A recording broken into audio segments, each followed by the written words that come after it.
पद्मविभूषण श्री रतन टाटा यांचं निधन झालं। आपण सर्वजण काही क्षण उभं राहून त्यांना श्रद्धांजली अर्पण करूया।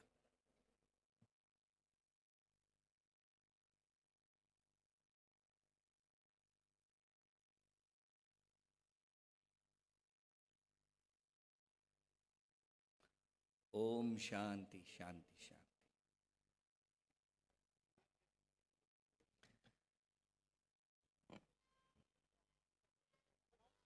आणि यानंतर विभागाच्या वतीने पक्षप्रमुख उद्धवसाहेब ठाकरे यांचं स्वागत करण्यात येत आहे।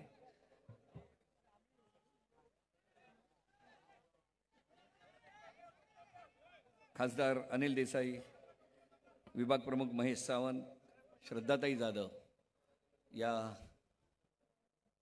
तसेच विभाग या संपूर्ण विभागाच्या वतीने उद्धवजींचं स्वागत करण्यात येत आहे।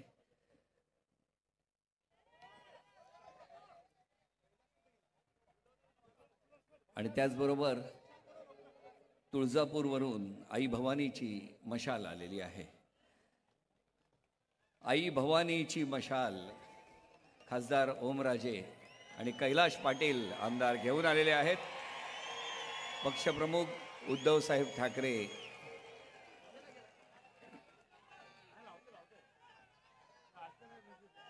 यांच्यासाठी हा आई भवानीचा आशीर्वाद धाराशिववरून आमदार कैलाश पाटील यांनी आई भवानीचा हा आशीर्वाद आणलेला आहे। आई भवानीचा, आई भवानीचा। आणि यानंतर या दसरा मेळाव्यामध्ये आपण ज्यांचे विचार ऐकण्यासाठी उत्सुक आहोत, मी पक्षप्रमुख उद्धवसाहेब ठाकरे यांना विनंती करतो की त्यांनी या निष्ठावंतांच्या दसरा मेळाव्याला संबोधित करावं। अरे आवाज कुणाचा? पक्षप्रमुख उद्धवसाहेब ठाकरे यांचा।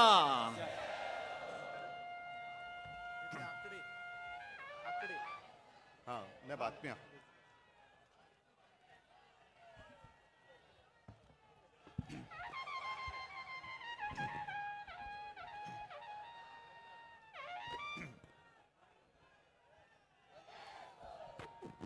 जमलेल्या माझ्या तमाम हिंदू बांधवांनो, भगिनींनो आणि मातांनो,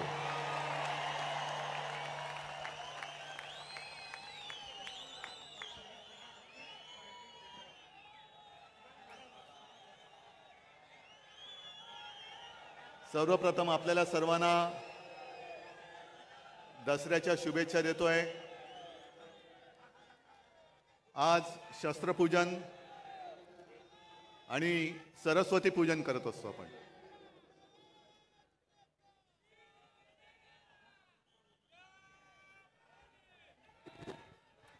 प्रत्येकाकडे वेगळी वेगळी शस्त्र असतात। कोणाकडे तलवार आहे, कोणाकडे गन आहे, कोणाकडे मशीन गन आहे, पण आमच्याकडे लढवय्या मन आहे।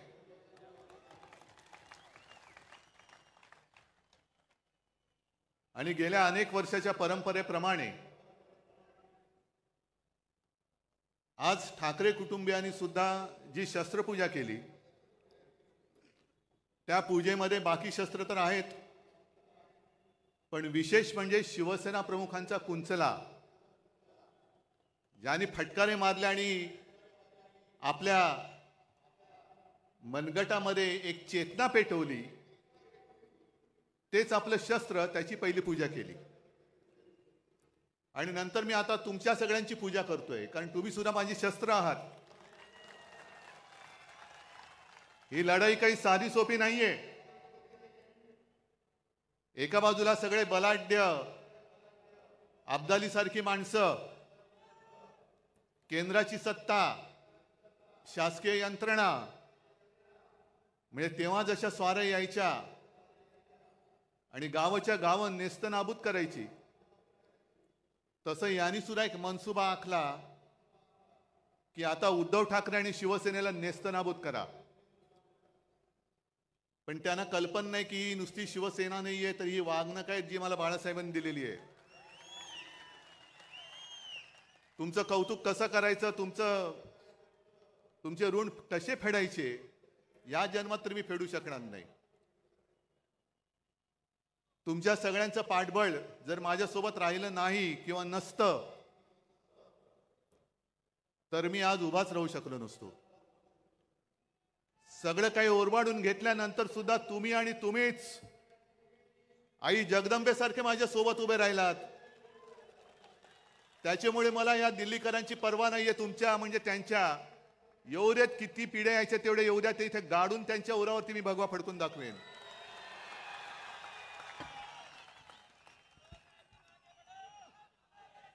मजल दर मजल करत चाललेलो आहोत. 56 वर्ष 57 वर्ष मी तर म्हणेन दरवर्षी शिवसेनेला नवीन अंकुर फुटतायत. आणि आज हे भगवे जे आहेत, हे भगवे मशाली झालेले आहेत त्यांच्या. इथला प्रत्येक शिवसैनिक आजपासून शिवसेना प्रमुखांची, बाळासाहेबांची मशाल बनवून या भ्रष्टाचारी सरकारला चूड लावल्याशिवाय राहणार नाही. संजय राऊतजी, आपण जे बोललात की टाटांबद्दल सांगितलं की उद्योगपती गेल्यानंतर हळहळ वाटणं हे फार हल्ली दुर्मिळ झाले. याचं कारण असं आहे की टाटांसारखे उद्योगपती हे अशी विरळे असतात. टाटांनी काय केलं, अनेक गोष्टी त्यांनी दिल्या, पण आपल्या रोजच्या जेवणातली लज्जत वाढवण्यासाठी टाटा नमक दिलं. आणि आत्ताचे जे उद्योगपती आहेत ते अख्खं मिठागर गिळतायत. म्हणून टाटा गेल्याची ह्याचं वाईट वाटतंय, आणि मिठागर गिळणारे जात का नाहीत याचं सुद्धा वाईट वाटतंय. जे जायला पाहिजे ते जात नाहीत, आणि जे जाऊ नयेत अशी लोक जात आहेत. पण एक गोष्ट मला आवर्जून सांगायला पाहिजे, टाटा साहेबांची आठवण मुद्दामून सांगतो, कारण शिवसेना प्रमुख आपल्यातून गेल्यानंतर तसे गेलेले नाही, तिकडे प्रत्येकाच्या हृदयात शिवसेना प्रमुख आहेतच. पण टाटा साहेब घरी आले होते आमच्या कुटुंबियांची भेट घ्यायला.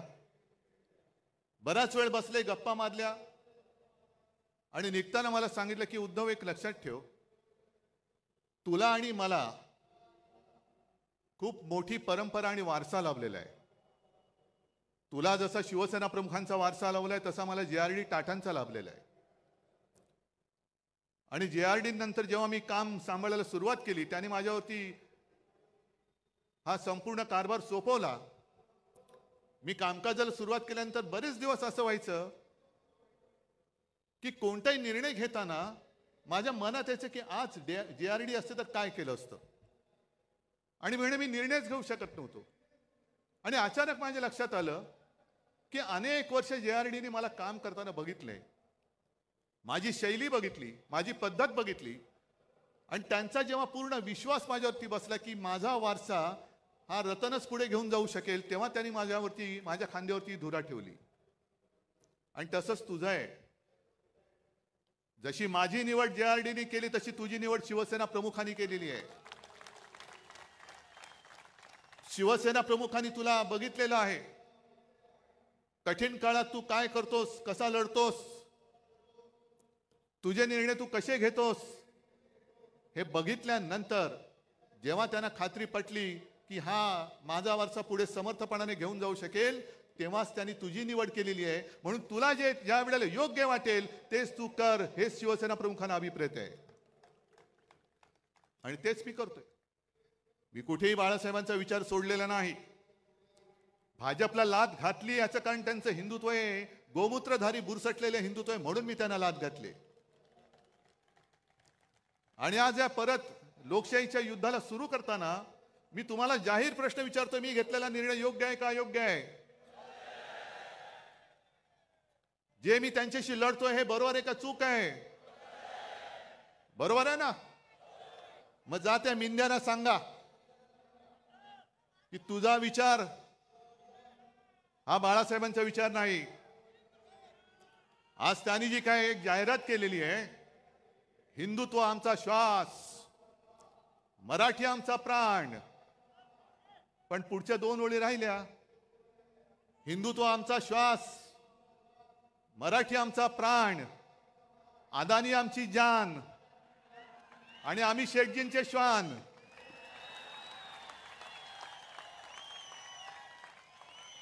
हे शेपूट हलवणार एक, मी कुत्र्यांचा अपमान अजिबात करू इच्छित नाही, कारण कालच आपण पाहिलं टाटांचा सुद्धा आवडता कुत्रा, तसा मी सुद्धा कुत्र्यावरती प्रेम करतो. मी श्वानप्रेमी आहे.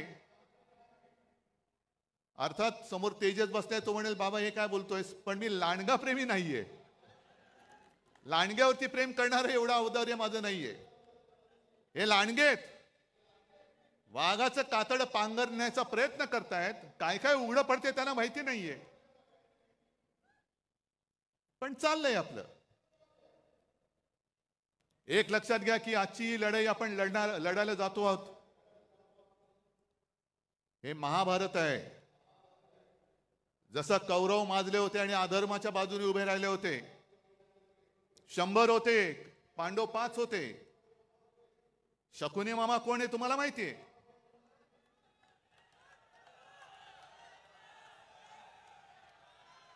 पण कौरवांची जी मस्ती होती की तुम्हाला आम्ही सुईच्या अग्रावर मावेल एवढी सुद्धा जमीन देणार नाही, तीच वृत्ती या भाजपची आहे. या देशात दुसरा कोणताही पक्ष शिल्लक राहता कामा नये, फक्त आणि फक्त भाजप राहिला पाहिजे. मग सुईच्या अग्रावर जमीन जरी मावली नाही तरी सुईची अग्र तुमच्या कुठे टोचेल. आणि आता तलवारी आहेत. तुम्ही आम्हाला संपवायला निघालात, किती मस्ती करणार? ज्यांनी तुम्हाला संकट काळामध्ये साथ दिली, मी काल परवाकडे बोललो की पाप आमचं आहे की महाराष्ट्रामध्ये यांना कोणी विचारत नव्हतं, तेव्हा आम्ही यांना खांद्यावरती घेऊन पूर्ण महाराष्ट्र फिरवला. आज सुद्धा आमची इच्छा आहे की भाजपला आम्हाला राजकारणामध्ये खांदा द्यायचा आहे. ही वृत्ती संपवावीच लागेल. मी आणि फक्त मीच, दुसरं कोणी नाही, हे नाही चालणार. पण महाभारत मी एवढ्यासाठी म्हणालो की जशी परिस्थिती अर्जुनाची झाली होती, अरे मी कोणाशी लढू? माझे सगळे आप्तसोखे माझ्या समोर आहेत, शस्त्र घेऊन उभे राहिलेले आहेत. ज्यांना मी घरातलं माझं मानलं, ज्यांना मी मोठं केलं, तीच नालायक माणसं आज माझ्यासमोर माझ्यावरती वार करायला चालून येत आहेत. मी कसा लढू? आणि म्हणून कृष्णाला अर्जुनाला गीता सांगावी लागली की शेवटी आपलं कोणी नसतं. आपल्या समोर जो उभा राहत होता आपला शत्रू, आणि आपल्या सोबत राहत होता आपला मित्र. शत्रू समोर उभा आहे, त्याच्याकडे न बघू नकोस, त्याला पहिला तुला ठेचलाच पाहिजे, ठेचावाच लागेल. आणि हीच शिकवण आम्हाला छत्रपती शिवाजी महाराजांनी दिली. म्हणजे माझे आजोबा प्रबोधनकार जे नेहमी सांगायचे की कृष्णाने गीता सांगितल्या अर्जुनाला, कारण अर्जुन गर्भगळीत झाला, कसा लढू? मग तेव्हा कृष्णाला त्याला बळ द्यावं लागलं आणि मग अर्जुन उभा राहिला. कृष्णाने गीता सांगितल्या अर्जुनाला, पण अंमलात आणली ती आमच्या छत्रपती शिवाजी महाराजांनी. महाराजांच्या सुद्धा अंगावरती सगळे आप्तस्वकीयच आले होते, आपलीच लोक आली होती. पण महाराजांनी बघितलं नाही हा कोण आहे. जो स्वराज्यावरती चालून येतो तो माझा शत्रू, त्याचा शिरच्छेद केलाच पाहिजे. तशीच ही लोक ही आज आपल्या अंगावरती चालून येत आहेत. यांचा राजकारणामध्ये शिरच्छेद केलाच पाहिजे, करावाच लागेल. आणि एवढं मोठं दैवत आपलं छत्रपती शिवाजी महाराज, हे भाजप आणि मोदींना वाटतंय हे मतं मिळवणारे मशीन आहे. मशीन नाहीये, ते आमचं दैवत आहे. अरे आपण जय श्रीराम बोलतो, पण पुराणामध्ये प्रभू रामचंद्र होऊन गेले. आज सुद्धा आपण दसरा, श्रीरामाने रावणाचा वध केला म्हणून आपण तो पाळतो. किती त्यांनी राक्षस मारले, किती दैत्य मारले. त्यांच्याबरोबर प्रभू रामचंद्राबरोबर वानर सेना होती आणि आपण त्यांना देव मानतोच, आम्ही जय श्रीराम बोलतोच. पण मग आमचे छत्रपती शिवाजी महाराज कोण होते? फार पूर्वी नाही, छत्रपती शिवाजी महाराजांनी सुद्धा त्यावेळेला जे आले होते स्वराज्यावरती चालून, त्यांचा वध केला नसता तर आपण आज नसतोच. आपलं काय झालं असतं कोणालाच माहिती नाहीये. मग जसे प्रभू रामचंद्रांनी तेव्हा दैत्य मारले, राक्षस मारले, तसेच माझ्या शिवाजी महाराजांनी सुद्धा दैत्यच मारले, राक्षस मारले. अफजल खान सुद्धा राक्षसच होता. आणि ज्याप्रमाणे भाजप केवळ मतांसाठी छत्रपती शिवाजी महाराजांचा पुतळा उभारला म्हणजे मतं मिळवलीत, पण नालायकानो तुम्ही पुतळा उभारण्यामध्ये सुद्धा पैसा खाल्लात. 8 महिन्याच्या आत तो पुतळा कोसळून पडतो आणि आम्ही त्याच्याहून मोठा पुतळा बांधू म्हणजे काय? पुन्हा कॉन्ट्रॅक्टरच्या खिशामध्ये आम्ही पैसे घालू. आम्ही महाराजांचे पुतळे नुसते नाही उभारत, त्याची पूजा करतो. आणि आज मी वचन देतोय, आपलं सरकार आल्यानंतर प्रत्येक जिल्ह्यामध्ये मी छत्रपती शिवाजी महाराजांचं मंदिर बांधल्याशिवाय राहणार नाही. ते आमचं दैवत आहे. होय, आम्ही आमच्या देवारामध्ये सुद्धा छत्रपती शिवरायाची पूजा करणार. जसं आम्ही जय श्रीराम म्हणतो तसं आम्ही जय शिवराय सुद्धा त्याच किंवा त्याहून मोठ्या आवाजामध्ये म्हणणार. जय शिवराय, जय शिवराय हा माझ्या महाराष्ट्राचा मंत्र आहे. आणि माझी तर अशी इच्छा आहे,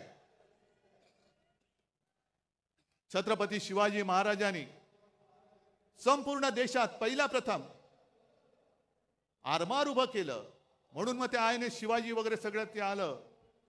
महाराष्ट्रामध्ये प्रत्येक जिल्ह्यात तर मी मंदिर उभारीनच, पण आपल्या देशामध्ये सगळ्या राज्यामध्ये छत्रपती शिवाजी महाराजांचं मंदिर उभारलं गेलं पाहिजे. प्रत्येक राज्यामध्ये उभारलं गेलं पाहिजे. आणि मंदिर केवळ मंत्रोच्चारासाठी नाही, तर त्यांच्या आयुष्यातले जे काही प्रसंग आहेत, ज्याला पुरावे आहेत, हे सगळे प्रसंग त्या मंदिरात आणि मंदिराच्या आजूबाजूला शिवचरित्राच्या निमित्ताने किंवा त्या दृष्टीने हे कोरले जातील किंवा दाखवले जातील. नाहीतर छत्रपती शिवाजी महाराजांची जयंती आली, राज्याभिषेक दिन आला की पुतळा साफसूफ करायचा, त्याला हार घालायचा, छत्रपती शिवाजी महाराज की जय बोलायचं. हे एवढ्यापुरतं आमचं दैवत नाही. आमचं दैवत खूप मोठं आहे. दुसरा कोणता असा राजा आहे की 400 वर्ष झाल्यानंतर सुद्धा छत्रपती शिवाजी महाराज की जय बोलल्यानंतर एक वेळ मुर्दा पुन्हा उठून उभा राहू शकतो? एवढी ताकद दुसऱ्या कोणत्या जयघोषामध्ये आहे? मोदीजी, तुम्हाला आणि तुमच्या मिंद्या सरकारला शिवाजी महाराज म्हणजे नुसतं मत मिळवण्याचं यंत्र वाटत असेल तर त्याचं यंत्र नाहीये. ते म्हणजे काही ईव्हीएम नाहीये. ईव्हीएम सारखा माझ्या महाराजांचा वापर करू नका. आम्ही आमच्या दैवताचा मान राखणारच. करा, तुम्हाला किती कोणाला टीका करायची ती करा, मला परवा नाही. मी महाराजांना देव मानतो. तुम्ही मानत असाल नसाल बघून घेईल महाराष्ट्र तुम्हाला. जो महाराजांच्या मंदिराला विरोध करेल त्याला माझा महाराष्ट्र, छत्रपती शिवरायाचा महाराष्ट्र बघून घेईल. पण हे आपलं दैवत आपण नाही पूजायचं तर दुसरं कोणी पूजायचं? काय मोदींची मंदिरं बांधणार? आज म्हणे संघाला काहीतरी 100 वर्ष होत आहेत. या वर्षी का पुढच्या वर्षी? मला आदर आहे, भागवतांबद्दल आदर आहे, संघाबद्दल आदर आहे, संघाच्या कार्यकर्त्यांबद्दल आदर आहे. फक्त ते जे काय करतात त्याच्याबद्दल आदर नाहीये. याचं कारण मला भागवतजींना विचारायचंय की तुम्ही ज्या काही गोष्टी सांगता आहात त्या कोणासाठी सांगतात? कारण त्यांनी मध्ये सांगितलं की हिंदूंनो आता स्वसंरक्षणासाठी एकत्र या. म्हणजे काय? 10 वर्ष झाली विश्वगुरु तिकडे बसलेत, अजूनही तुम्ही हिंदूंचं संरक्षण नाही करू शकत? मग ते राजू श्रीवास्तव तो होता ना आपला, कॉमेडी करायचा, त्यांनी सांगितलं होतं एकदा की पूर्वी कसं होतं, ते गुरखे असायचे, रात्रभर राखण करायचे, जागते रहो जागते रहो मेरे भरोसे पर मत रहो. म्हणजे तुमचं रक्षण तुम्ही करा. आम्ही नालायक आहोत. तुम्ही निवडून दिलं तरी तुमचं रक्षण करू शकत नाही. तुमचं रक्षण तुम्ही करा. मग कशाला पाहिजेत मोदी? जर 10 वर्ष, हे 11वं वर्ष संपूर्ण देशाने तिसऱ्यांदा सत्ता देऊन सुद्धा या देशातला हिंदू, जर तुम्ही आता म्हणत असाल हिंदू खतरे में है, तर मी म्हणेन काँग्रेस का बरी होती? कारण त्या काळात तुम्हीच म्हणायचा की इस्लाम खतरे में है. आता हे तुम्हाला सगळं आठवतंय. मग त्याने आज सांगितलं की बांगलादेशमध्ये जे काही घडलं, काही जगामध्ये असं होतंय की देशातली सरकारं पाडली जात आहेत, तिकडे अस्थिरता माजवली जाते आणि मग अल्पसंख्याक कोणी असोत ते धोक्यामध्ये येतात, असुरक्षित होतात. आता आपल्याकडे एक म्हण आहे, लेकी बोले सुने लागे. पण हे बांगलादेशाला बोलतात म्हणजे सुने लागे लेकी लागे की काय? की बांगलादेशात काय चाललं हो, तुमचे जे बसलेत तिकडे ते या देशामध्ये काय करतायत? मला या पद्धतीने गद्दारी करून खाली खेचलं हे तुम्हाला दिसलं नाही? ज्या शिवसेना प्रमुखांनी तुम्हाला साथ सोबत दिली, त्यांचा पुत्र मुख्यमंत्री म्हणून बसला होता, काम करत होतो की नव्हतो? आणि एवढं करून सुद्धा गद्दारी करून तुमच्याच ह्या शकुनी मामाने आमचं सरकार खेचलं आणि गद्दारांना उरावर घेऊन राज्य करताय. मग RSS ला मला विचारायचे की 100 वर्ष झालेत, घ्या चिंतन शिबिर घ्या. आणि 100 वर्ष तुम्ही का घालवलीत? का कष्ट केले? का मेहनत केली? का पिढ्या बर्बाद केल्या? आत्ताची जी काय भाजप आहे, ही भाजपा तुम्हाला मंजूर आहे? आम्हाला तर मंजूर नाहीये. कारण पूर्वीचा जो भाजप होता अटलजी आणि अडवाणीजींचा, तो एक कसा एक वेगळा होता, भगव्याला मानणारा होता. त्याच्यामध्ये एक वेगळ्या प्रकारचं मी म्हणेन पावित्र्य होतं, आत्तापेक्षा तरी नक्कीच होतं. पण आत्ताचा भाजप हा हायब्रिड झालेला आहे. म्हणजे जसं संकरित गाय असते ना, हायब्रिड. म्हणजे मी काय ऐकलेलं आहे असं की सगळे म्हणजे दुसऱ्या परदेशी वळूची बीज वगैरे त्यांच्या गर्भाशयात टाकतात, तसा भाजप झालाय. सगळे इतर पक्षाची लोक, मोठमोठे नेते या भाजपच्या गर्भात घुसलेमध्ये, आणि तो भाजप हा आमच्यावरती राज्य करणार. एवढा वाईट असा विचार आजपर्यंत कोणी दिलेला नव्हता. भारतीय जनता पक्ष, लाज वाटली पाहिजे भारतीय म्हणायला, आणि जनतेचा पक्ष तो राहिलेलाच नाहीये. सगळे विचित्र भ्रष्टाचारी माणसं एकत्र करून तुम्ही आमच्यावरती राज्य करतात. अहो, गद्दारांना आणि चोरांना नेता मानून तुम्हाला आमच्याशी लढावं लागतं, ह्याच्यातच तुमचा पराभव आहे.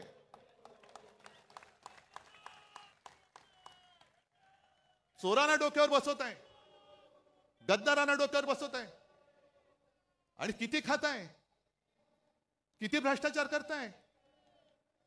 बरं, हिंदुत्व म्हणजे नेमकं आहे तरी काय? मी हा प्रश्न तुम्हाला प्रत्येक दसरा मेळाव्यामध्ये विचारणार आहे. मरे गाईला राज्यमातेचा दर्जा दिला, चांगली गोष्ट आहे. एक देशी प्रजाती म्हणून गाई वाचवलीच पाहिजे. आपली जी देशी गाय आहे ती एक प्राणी म्हणून, प्रजाती म्हणून ती वाचवलीच पाहिजे. पण मला आता प्रश्न असा पडलाय की गाय ही राज्यमाता झाली असेल, मराठी अभिजात भाषा झाली, मग राज्याची राज्यभाषा कोणती? कारण राज्यमाता गाय. मग गायीचं हंबरणं ही आपली राज्यभाषा होणार का? आणि गायीचं हंबरणं ही जर का राज्यभाषा असेल, तर कोवळ्या मुलींवरती जे काय अत्याचार होत आहेत ते तो हंबरडा तुमच्या कानावरती का पडत नाही? हा माझा पुढचा प्रश्न आहे. महिलांवरती जे अत्याचार होत आहेत, गोरगरीब जे त्रासलेले आहेत, हा हंबरडा हा तुमच्या कानावरती जात नसेल तर कशाला गाईला राज्यमाता मानताय? पहिला आईला वाचवा, मग गाईला वाचवा, हे आमचं हिंदुत्व आहे. पण केवळ महागाई तुम्ही रोखू शकत नाही म्हणून गाईच्या आड लपणार असाल तर तुमचा हा भाकटपणा आम्हाला मंजूर नाहीये. काय अशी लोक एकदम मध्ये सुपटतात, गोरक्षक. गेल्या काही दिवसांपूर्वी मला वाटतं हरियाणा का कुठल्या एका राज्यात एका 22-23 वर्षाच्या कवळ्या मुलाचा पाठलाग करून गोळ्या घालून खून केला. का? तो कोवळा मुलगा त्याच्या मित्रांसोबत फिरायला रात्री फिरत होता. हे तथाकथित गोरक्षक यांनी त्यांचा पाठलाग केला. त्याला काय वाटलं, त्यांनी पण गाडी पळवली, ह्यांनी पण गाडी पळवली. मग ती गाडी अडवली गेली आणि उतरून त्याला खाड खाड गोळ्या घालून त्याला मारला. याचं कारण संशय असा होता की तो गाडीतून गोमांस घेऊन जातोय, गोमांसाची तस्करी करतोय. निघाला कोण? आर्यन मिश्रा. काय कुठे बातमी आली दुसऱ्या दिवशी? नाही, कारण मारला गेला हिंदू. पण हाच जर का आर्यन खान असता, आणखीन कोणतरी आर्यन शेख असता, तर काय आगडो मुसळला असता. हिंदुत्व खतरे में, हिंदुत्व खतरे में. जर गोमांसाची तस्करी केली म्हणून तुम्ही आर्यन मिश्राला मारला असाल, तर मग किरण रिजिजू जे बोलले स्वतः की मी गोमांस खातो, बीफ खातो, काय माझं वाकडं करायचं तर करा, काय केलं का त्यांना काय तुम्ही करत नाही, गोळ्या घाला, असं माझं म्हणणं नाहीये. पण हा दुतोंडीपणा का करतात? कवळी कवळी मुलं तुम्ही मारतात, गोळ्या घालून मारता, आणि जे बीफ खातो तुम्हाला काय उकडायचं ते उकडा म्हणणार आहे, त्यानं मोदीजी तुम्ही तुमच्या कॅबिनेटमध्ये बाजूला मांडी लावून बसवता. हे हिंदुत्व मला मान्य नाही, हे थोतांड मला मान्य नाहीये. आणि म्हणून मी लढतो यात बेगडे हिंदुत्ववाद्यांशी. नव हिंदुत्ववादी जे म्हणतात बेगडे हिंदुत्ववादी, म्हणून मी लढतोय त्यांच्याशी. एक तर संपूर्णपणे तुम्ही देशाची विल्हेवाट लावलेली आहात. हिंदू मुसलमान असा तर झगडा लावलेलाच आहात. हिंदूंमध्ये पुन्हा भेदभाव करतायत. महाराष्ट्रामध्ये आल्यानंतर हिंदूमध्ये पुन्हा मराठी अमराठी करतायत. मराठी माणसामध्ये पुन्हा जातीपातीमध्ये भांडणं लावतायत. याला आरक्षण देऊ, त्याला आरक्षण देऊ. अहो, तुमच्यात जर का धमक असेल तर आजपर्यंत तुम्ही आरक्षण देऊन दाखवायला पाहिजे होतं. मग ते मराठ्यांचं आरक्षण असेल, धनगरांचं आरक्षण असेल, ओबीसींचं आरक्षण कायम ठेवण्याचा प्रश्न असेल, आदिवासींचं आरक्षण कायम ठेवण्याचा प्रश्न असेल, हे आजपर्यंत तुम्ही करून का दाखवलं नाहीत? आणि तसं पाहिलं तर 95-96 सालीच्या सुमारास वाजपेयींनी सोलापूरमध्येच जाहीर सभेत आश्वासन दिलं होतं की माझं सरकार आल्यानंतर पहिल्या कॅबिनेटमध्ये मी धनगरांना आरक्षण देईन. वाजपेयीजी जाऊन आज इतके वर्ष झाले, अजूनही धनगर तसेच लढतायत. मराठा माझा तसाच लढतोय. आदिवासी भयभीत झालेले आहेत, ओबीसी भयभीत झालेले आहेत. का तुम्ही हे पाप करतात? का जातीपातीमध्ये भांडणं लावतात? आणि हेच ते शिवतीर्थ आहे जिथून शिवसेना प्रमुखांनी सांगितलं होतं, मराठा मराठेतर, ब्राह्मण ब्राह्मणेतर, 96 कोळी 92 कोळी, स्पृश्य अस्पृश्य, घाटी कोकणी, हे सर्व भेदाभेद गाडून मराठी माणसाची भक्कम एकजूट बांधा. ती मराठी माणसाची एकजूट बांधली गेली नसती, शिवसेना उभी राहिली नसती. आणि हिंदुत्वाचे रखवाले म्हणून जेव्हा भाजपवाले शेपटे घालून बिळात बसले होते, तेव्हा जर काही मराठी माणसाची ताकद हिंदुत्व हिंदू म्हणून उभी राहिली नसती, तर मोदीजी तुम्ही आज दिल्लीमध्ये दिसला नसतात. ही माझ्या महाराष्ट्राची मराठी माणसाची ताकद आहे. ज्याला तुम्ही चिरडायला निघालात. काय आम्ही काय गुन्हा काय केला होता आणि काय पाप केलं होतं? आज सुद्धा अमित शहा जे बोलतात, किती माणसं निर्लज्ज असावीत, माणसाने किती निर्लज्ज असावं. एक 2-4 दिवसापूर्वी आले होते आणि त्यांनी सांगितलं की या वेळेला महायुती, पण 2029ला 100% म्हणजे यांची एक्सपायरी डेट आज लिहून ठेवलेली आहे. अहो अमितजी, एक तर पहिलं तुमचा भाजपा सांभाळा. कारण 10-12 दिवसापूर्वी मी नागपूरला गेलो होतो. आपण बाबा शहरी बाबू आहोत. मी शेतकऱ्यांचं कर्जमुक्त जरूर केलं, माझं कर्तव्य म्हणून केलं. गोरगरिबांना 10 रुपयामध्ये शिवभोजन दिलं, जरूर दिलं, माझं कर्तव्य म्हणून दिलं.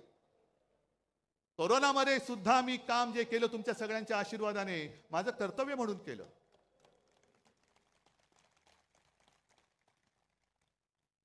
पण नागपूरला मी गेलो, मी तुम्हाला का म्हटलं की मी शहरी बाबू आहेच, मला शेतीतलं कळत नाही, पण शेतकऱ्याचे अश्रू मला दिसतात जे तुम्हाला दिसत नाहीत. नागपूरमध्ये गेल्यानंतर मला तिथल्या लोकांनी सांगितलं की उद्धवजी हालत फार वाईट आहे. सोयाबीनला भाव नाही, कापसाला भाव नाही, गेल्या वर्षीचा पीक विमा अजून मिळालेला नाहीये, बँका कर्ज देत नाहीयेत, आणि त्याच्यामध्ये काय काय वेळेला नैसर्गिक आपत्ती येते. संत्र्यावरती म्हणे तो एक डिंक्या रोग येतो. म्हटलं डिंक्या रोग म्हणजे काय? नाही, तो खोडावरती येतो किडा, खोड किडा, आणि तो खोड पकडून टाकतो. आणि दुसरा गुलाबावर आपलं कापसावरती येतो. कापसाच्या बोंडावरती येते ती गुलाबी अळी. आता ती अळी जॅकेट घालते की नाही मला माहित नाही, पण तिला गुलाबी बोंडाळी असं म्हणतात. अमित शहाजी, तुमच्या भाजपच्या झाडाला दाढीवाला खोडकिडा लागलाय आणि तुमच्या बोंडावरती गुलाबी जॅकेटवाली अळी पडली, ती बघा.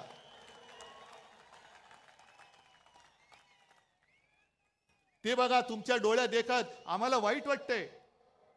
अरे एकेकाळचा आमचा मित्र असा डोळ्या देखत कुरतडला जातोय, पोखरला जातोय, पण यांना त्याचं काही सोयरसूतक नाहीये. सत्ता पाहिजे, सत्ता पाहिजे, सत्ता जिहाद. कोणी चालेल पण सत्ता पाहिजे, याला म्हणतात सत्ता जिहाद. आणि एक एक बातम्या ज्या काही मी वाचतोय, तुम्ही वाचतात. मला वाटतं माझ्या आधीच्या वक्त्यांनी त्याचा समाचार घेतलाय, आदित्यने पण घेतलेला आहे. एक तर बातम्या मी वाचतोय, आता खूप आणले, काय काय वाचायचं. हे बघा, 225 कोटींच्या थकीत देण्यांमुळे पालिकेचा मोडला आर्थिक कणा. हे कुठला? भिवंडी पाणी वीज बिल थकले, कर्मचारी ठेकेदारांची देणी तुंबली. म्हणजे भिवंडीची कथा. आणि बाजूला बातमी, नव्या मुंबई विमानतळावरती सुखोई विमान उतरले. ते सुखोई नव्हतं, दुसरं होतं. म्हणजे हा सगळा जो काही धूळफेकीचा कारभार चाललेला आहे, त्याच्यानंतर हे दुसरं आहे. हे बघा, हे ठाण्याचं आहे. हजारो कोटींची खैरात करूनही ठाणे पालिकेची झोळी फाटकी. कोणाच्या खिशात गेले पैसे? मिंद्याच्या. त्याच्यानंतर आपल्याला या गोष्टी कळत नाही. नुकताच एक बातमी आणखीन एक आलेली की राज्यातल्या गावठाणा बाहेरील ज्या जागा आहेत त्याच्यावरचा अकृषी कर हा पूर्णपणे माफ केला. काय मोठा औदार्य आहे. अहो, पण मुळामध्ये गावठाणामध्ये अकृषी कर नव्हताच. गावठाणा शब्द वापरल्यामुळे आपल्याला असं वाटतं कुठेतरी खेडोपाडी हा कर होता आणि तो रद्द केला. तसा नाही. हा कर रद्द झाला तो आपल्या शहरांमधला झालेला आहे. शहरामधला कर, इकडे मोठमोठे उभे राहतात टॉवर्स, हे कोण बांधतंय? हजारो कोटींचा महसूल बुडवून तुम्ही तुमच्या मित्रांसाठी हा कृषी कर रद्द केलेला आहात. थोडे दिवस थांबा जरा, 1-2 महिने थांबा, आमचं सरकार येतंय. आणि ही जी काय तुमची मस्ती आहे ना, 11 दिवसात तब्बल 1600 शासन निर्णय जारी. यातले अनेक निर्णय आम्ही रद्द केल्याशिवाय राहणार नाही. जे माझ्या राज्याच्या मुळावरती येणारे निर्णय आहेत, जे तुमच्या विकासकांचे, बिल्डरचे, मित्रांचे झोळ्या भरणारे निर्णय आहेत, ते आम्ही रद्द करूच. तुमच्यावरती पण गुन्हे दाखल करू. पण मी सगळ्या अधिकाऱ्यांना सांगतोय, तुम्ही या पापात सहभागी होऊ नका, नाही तर तुम्हाला सुद्धा तुरुंगात आम्ही टाकल्याशिवाय राहणार नाही. मुंबई महापालिकेची सुद्धा हालत एवढी वाईट केलेली आहे. साधारणतः 90,000 कोटीच्या आपलं ज्याला एफडी म्हणतो, त्या एफडी यांनी तोडल्या. आणि माझी जी माहिती मिळाली आहे की साधारणतः 40,000 कोटी रुपये फक्त शिल्लक राहिलेत. बाकीचे उडवून टाकले. आणि 40,000 कोटी का? तर ते तोडता येत नाही म्हणून पगारासाठी ठेवावे लागतात, इतर देणी देण्यासाठी असतात. म्हणजे आपली मुंबई महापालिका ही एवढी श्रीमंत, ही श्रीमंत मुंबई, माझी मुंबईकर हा माझा श्रीमंतच आहे, मनाने श्रीमंत आहे. 90,000 कोटी यांनी उडवून टाकले. आणि विकास कामं एवढी काढली, जवळपास 2.5-3 लाख कोटीचे वर्क ऑर्डर यांनी देऊन टाकलेले आहेत. कोणाला दिल्यात? कसली विकास कामं? रस्त्यामध्ये सुद्धा कोणी खडी टाकली, कोणी सिमेंट टाकलं, ह्याचा सुद्धा आम्ही चौकशी करणार आहोत. आणि मी तुमच्या सगळ्यांच्या साक्षीने मुंबई महापालिका आयुक्तांना आवाहन करतोय, हा माझ्या मुंबईकराचा पैसा आहे. हे 3 लाख कोटी तुम्ही कोणाच्या उरावरती, कोणाच्या सांगण्याने टाकले, ते सगळे त्या कॉन्ट्रॅक्टर सकट कोणत्या कामासाठी सकट टाकले, ते आम्हाला त्याची यादी पाहिजे. आमचं सरकार आल्यानंतर आम्ही घेऊच. पण तुमच्यामध्ये जी काही एक आम्ही सुद्धा जी शपथ घेतो, तुम्ही पण घेता ना शपथ. मग 3 लाख कोटी तुम्ही असे माझ्या महाराष्ट्राचे उधळून टाकले. राज्य सरकारने सुद्धा कर्ज घेण्याची जी एक मुदत असते दर महिन्यामध्ये, माझी माहिती अशी आहे, अंबादास तुम्ही चौकशी करा, त्यांनी फ्रंट लोडिंग हा एक शब्द आहे. म्हणजे काय की उद्या जे घेणार असू ते आज घ्या. डिसेंबरची कर्ज घेण्याची मुदत ही आज वापरलेली आहे, आज वापरले. म्हणजे तुम्ही कर्ज काढून फटाके फोडताय आणि माझ्या सर्वसामान्य लोकांना गुंगवून टाकताय की बघ आम्ही दिवाळी साजरी करतोय. अरे पण कर्ज काढलंयस. म्हणजे पूर्वी जसे इतिहासामध्ये असे दाखले आहेत की आपला प्रतिस्पर्धी जिंकतोय म्हटल्यानंतर आता आपण वाचणं शक्य नाही, हार नक्की आहे, तर आपणच आपलं शहर जाळून टाकायचं. विध्वंस म्हणजे शत्रू आलाच, प्रतिपक्ष आलाच. होय आम्ही तुमचे शत्रू आहोतच. जे जे महाराष्ट्र लुटतात त्यांचे आम्ही शत्रू आहोतच. तर त्यांच्या हाती काही पडू नये, सगळं खाऊन फस्त करायचं. मग आले की यांचा ठणठण गोपाळ. आणि एकूण जी भयानक परिस्थिती जी मगाशी आदित्यने सांगितली तुम्हालाही माहिती आहे, धारावीच्या माध्यमातून अख्खी मुंबई लुटतायत. काय नाही दिलंय अदानीला? चंद्रपूरची शाळा दिली, तिथल्या खाणी दिल्या, विमानतळं दिली, बंदरं दिली, धारावीची झोपडपट्टी दिली, इथली वांद्रे रेक्लेमेशनची जागा दिली. त्या पलीकडे मुंबईमध्ये आणखीन मिठागरं, Kurla Mother Dairy, Dahisar check Naka, Mulund check नाका, सगळ्या जागा. जसं संजय तुम्ही बोललात सब भूमी अदानी की. कशासाठी मग आम्ही जगायचं? का आम्ही संयुक्त महाराष्ट्राचा लढा देऊन मुंबई मिळवली? रक्त सांडून मिळवलेली मुंबई आहे. अदानीने आम्हाला बक्षीस दिलेली मुंबई नाहीये. आज जे आम्ही द्वेषाने लढतो आहोत, अनेक लोक मला विचारतात, अहो उद्धवजी तुम्हाला काय प्रॉब्लेम आहे, तुम्ही का नाही जात? म्हटलं का जाऊ, कसा जाऊ?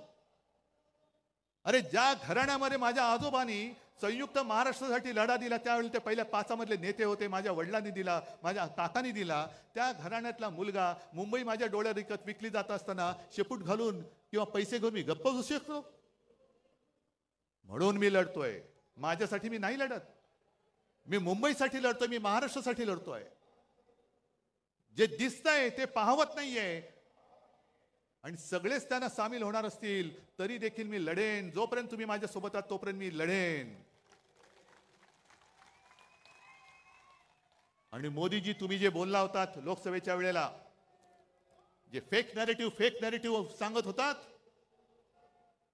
पण तुम्ही जे बोलला होता ते रेकॉर्ड आहे की ये लोग आपका मंगलसूत्र खींच लेंगे, ये आपके घर की टोटी निकालेंगे. घरातले नळ काढणार, मंगलसूत्र काढणार आणि कोणाला देणार? जिनके ज्यादा बच्चे हैं उनको आपका मंगलसूत्र दे देंगे. मग मी त्याच भाजपला आणि मिंध्यांना विचारतोय, मग तुम्ही काय संपूर्ण महाराष्ट्र लुटून माझ्या महाराष्ट्रातल्या महिलांचं मंगळसूत्र अदानीला देणार आहात की अदानीचं मंगळसूत्र माझ्या महाराष्ट्राच्या गळ्यात बांधणार आहात? आम्ही अदानीचं मंगळसूत्र बांधणार नाही. अदानीच्या हातात मी माझ्या माता भगिनीचं मंगळसूत्र अजिबात देणार नाही. अदानी कोणी माझे शत्रू नाहीयेत, पण निविदेच्या बाहेरचे अनियमित मुद्दे आता त्याच्यामध्ये टाकून अदानींच्या हातामध्ये सगळा महाराष्ट्र आणि मुंबई देणार असाल तर आमचं सरकार आल्यानंतर आम्ही पहिलं धारावीचं टेंडर रद्द केल्याशिवाय राहणार नाही. आज मी जाहीर करून टाकतो. धारावीकरांना हाकलून द्यायचं, धारावीकरांना उचलून मिठागरात टाकायचं, लांब लांब फेकून द्यायचं. मग आमचं सरकार आल्यानंतर मी धारावीमध्ये माझ्या पोलिसांना जागा देईन, गिरणी कामगारांना जागा देईन. जे मराठी माणसं तुम्ही मुंबईतनं तडीपार करताय त्या सगळ्या मराठी माणसांना मी धारावीत आणेन. आणि वांद्रे सरकारी कर्मचाऱ्यांची जी वसाहत आहे, मी मुख्यमंत्री असताना शेवटच्या कॅबिनेटमध्ये मी निर्णय घेतला होता की माझ्या सरकारी कर्मचाऱ्यांनी जिथल्या तिथे घर मी देईन. हे सरकार बदलल्यानंतर निर्णय बदलला. संपूर्ण जागा त्यांनी कोर्टाला देऊन टाकली. कोर्टाला जागा द्यायला आमची ना नाहीये, आम्ही त्यावेळेला कोर्टाला जागा देत होतो, कोर्ट सुद्धा त्याला मान्य होत होतं. पण त्या सगळ्या सरकारी कर्मचाऱ्यांना सांगतोय की घाबरू नका, सगळे एकजुटीने जर का सोबत राहिला तर हे सरकार आपण आपलं आणूच. आणि जो निर्णय मी माझ्या मंत्रिमंडळात घेतला होता की सरकारी कर्मचाऱ्यांनी जिथले तिथे घर आणि कोर्टाला सुद्धा तिकडे बाजूला जागा, ही माझं सरकार आपलं सरकार आल्यानंतर मी केल्याशिवाय राहणार नाही. का नाही करायचं हे? नाहीतर मग शेवटी कशाला नावं घ्यायची, कशाला छत्रपती शिवाजी महाराजांची मंदिरं बांधायची? मंदिर एवढ्यासाठीच बांधायचं की आता जे महिलांवरती अत्याचार चाललेले आहेत आणि हे लगेच कोण देवा भाऊ हा भाऊ, अरे काय इतर वेळेला सगळं खाऊ, पण जसं त्या ठाण्यामध्येच ना, ठाणे जिल्हा ना, तो शिंदेला गोळी घातली, शिंदेला गोळ्या घातल्या ना, शिंदेला गोळ्या घालायलाच पाहिजे होत्या. आणि आनंद दिघे असते आज तर त्यांनी सुद्धा शिंदेला या पापाबद्दल गोळी घातलीच असते. आनंद दिघेने पहिली शिंदेला गोळी घातली असती की असा हा नराधम महिलेवरती अत्याचार करतो, आईवरती वार करतो, हा नराधम जगायच्या लायकीचा नाही, म्हणून शिंदेला गोळी घातली. बरंच झालं शिंदेला गोळी घातली याचं दुःख नाहीये, शिंदेला मारायलाच पाहिजे होता. पण शिंदेला मारल्यानंतर जसं आपल्या मराठीमध्ये म्हणतात, म्हातारी मेल्याचं दुःख नाही पण काळ सोकावतोय. शिंदेला गोळी का घातली? कारण तुमचे बाकीचे सगळे जे होते त्यांना वाचवण्यासाठी, तुम्ही पुरावा नष्ट करण्यासाठी म्हणून शिंदेला गोळी घातली असेल तर त्याचा सुद्धा उलगडा झाला पाहिजे. पण तरी देखील शिंदेला गोळी आनंद दिघेने घातलीच असती.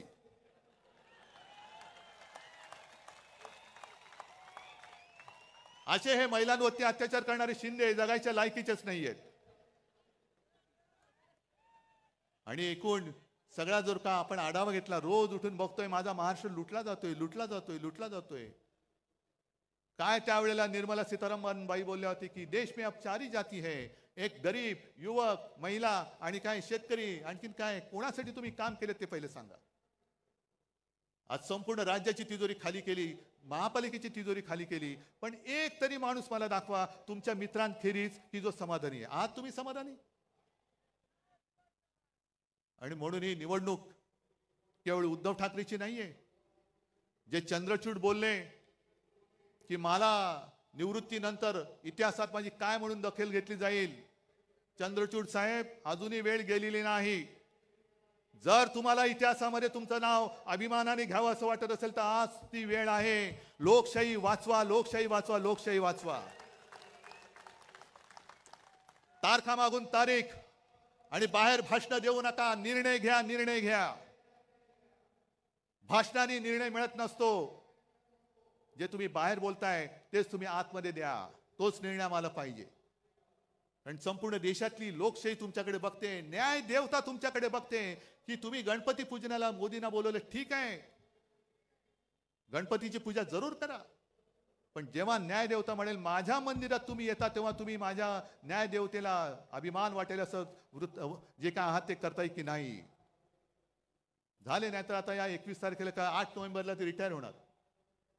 म्हणजे अख्ख्या जगातली अशी एक विचित्र केस आहे की 3 सरन्यायाधीश त्यांची कारकीर्द संपून गेले, पण ज्या लोकशाहीमुळे ते सरन्यायाधीश झाले त्या लोकशाहीला ते न्याय देऊ शकले नाहीत. ही लोकशाहीची थट्टा आहे. न्याय मंदिर सर्वोच्च आहे, पण त्याच्याही पेक्षा मोठं माझं या लोकांचं मंदिर आहे. हे माझं न्यायालय आणि या न्यायालयात मी आलेलो आहे. आज दार ठोकून ठोकून ठोकून आमचे हात दुखायला लागले, पण न्याय मंदिराचे दरवाजे उघडत नाही. आम्हाला न्याय देवता पावणार तरी कशी, आमचा न्याय निवाडा करणार तरी कशी. न्याय देवतेच्या डोळ्यावरची पट्टी असते, तिला समोरचं कोण लहान आहे का मोठा आहे हा फरक नसतो. ती आक्रोश तिच्या कानावरती पडत असतो. पण एखादा धृतराष्ट्रासारखा जर का तिकडे बसला आणि समोर लोकशाही रूपी द्रौपदीचं वस्त्रण होताना सुद्धा माझं पुढे काय होणार ह्याची चिंता करत असेल तर मग मी म्हणेन तुम्ही रिटायर झाल्यानंतरच मी तुमच्याबद्दल बोलेन. कारण आता बोललो तर तुम्ही इतर वेळेला तारीख पे तारीख, पण आता काय बोललो तर मी घरी पोहोचेपर्यंत तुमचा हातोडा पडेल डोक्यामध्ये. पण ही लढाई जे मी तुम्हाला म्हटलं ही केवळ माझ्यासाठी नाही, तर महाराष्ट्राची ओळख सांगणारी लढाई, महाराष्ट्राची ओळख ठरवणारी लढाई आहे. आणि म्हणून जे महाराष्ट्राचं वर्णन आहे हे वर्णन आपण जे म्हणतो ना, मुद्दामून मी लिहूनच आणले.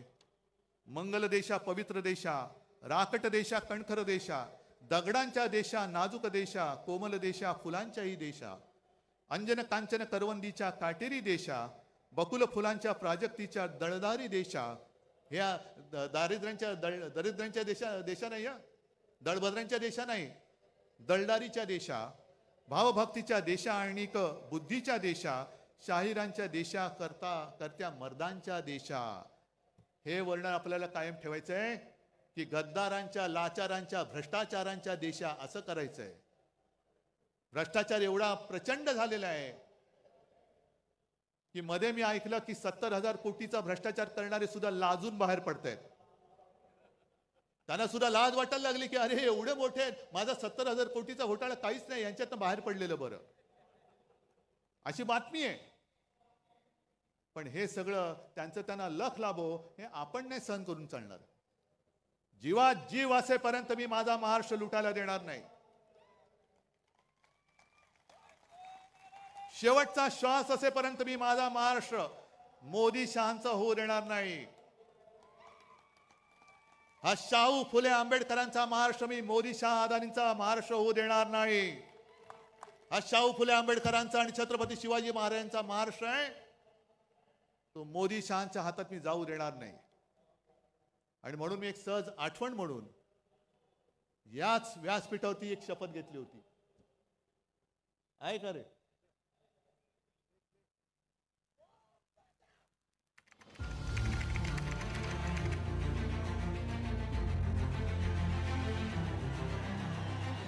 छत्रपती शिवाजी महाराजांना वंदन करून आणि माझ्या आई वडिलांचे स्मरण करून मी उद्धव बाळासाहेब ठाकरे ईश्वर साक्ष शपथ घेतो की कायद्याद्वारे स्थापित झाले आहे अशा भारतीय संविधानाबद्दल मी खरी श्रद्धा व निष्ठा बाळगेन. मी भारताची सार्वभौमता व एकात्मता उन्नत राखीन. मी महाराष्ट्र राज्याचा मुख्यमंत्री म्हणून माझी कामे निष्ठापूर्वक व शुद्ध बुद्धीने पार पाडीन आणि संविधान व कायदा यानुसार सर्व तऱ्हेच्या लोकांना मी निर्भयपणे व निस्पृहपणे तसेच कोणाच्याही विषयी ममत्वभाव किंवा आकस न बाळगता न्याय वागणूक देईन.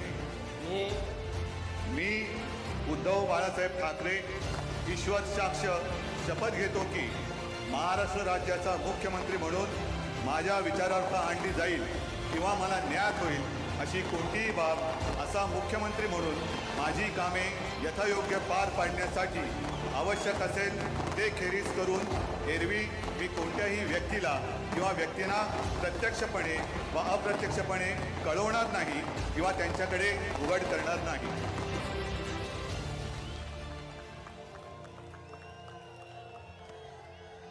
ही मी शपथ घेतली होती तुमच्या सगळ्यांच्या साक्षीने, आणि जशी शपथ घेतली होती तसा वागलो की नाही वागलो?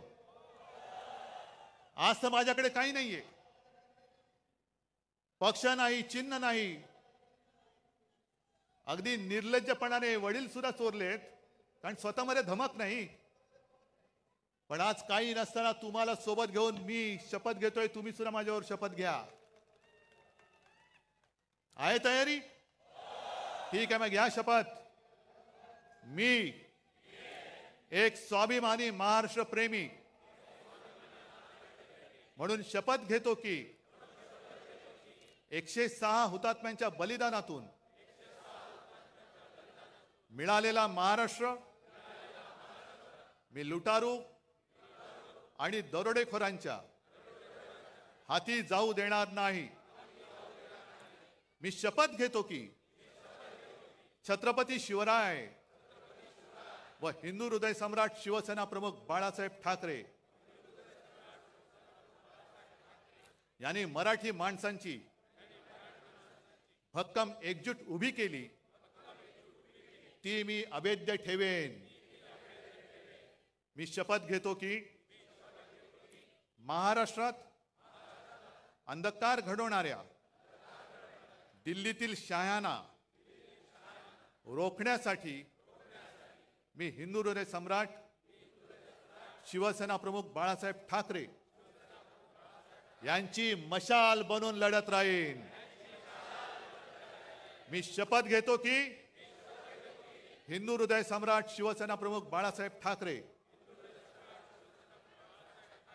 यांना अभिप्रेत असलेली शिवशाही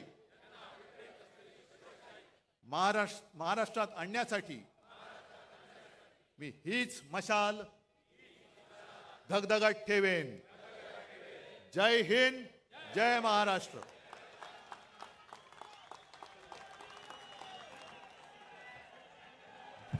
छत्रपती शिवाजी महाराज की जय. भवानी.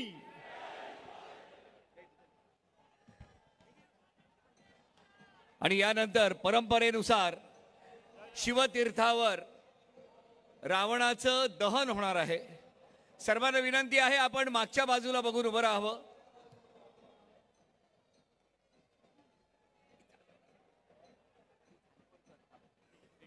सर्वांना विनंती आहे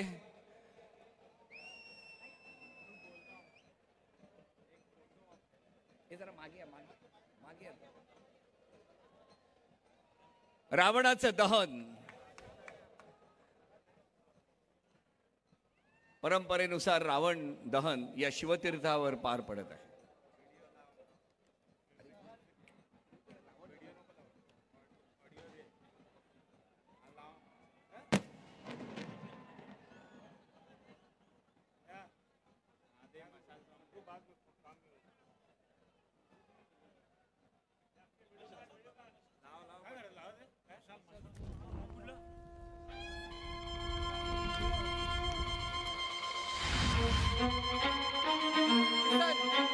शंखनाद होऊ दे, रणदुंदुभी वाजू दे, नाद घोष गरजू दे विशाल.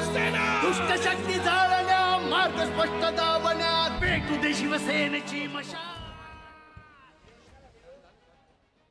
सर्वांना विनंती आहे राष्ट्रगीतासाठी सर्वांनी उभं राहावं.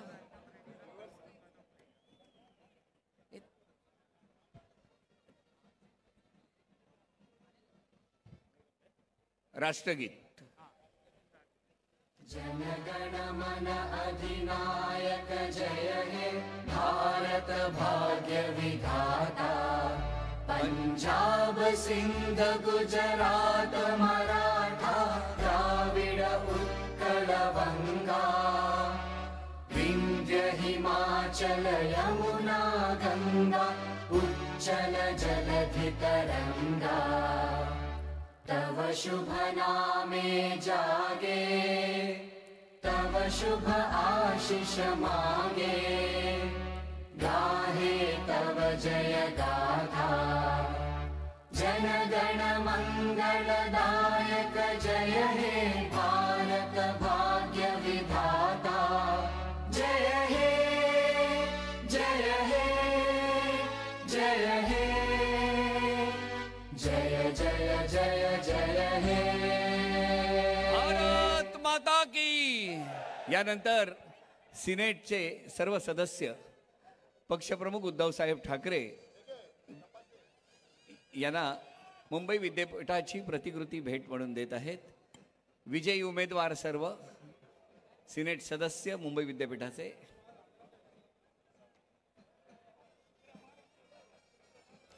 यानंतर शिर्डीवरून श्री साईबाबांना जो हार अर्पण करण्यात आला होता तो प्रसाद म्हणून उद्धवजींना शिर्डीवरून घेऊन आलेले आहेत. जय हिंद, जय महाराष्ट्र.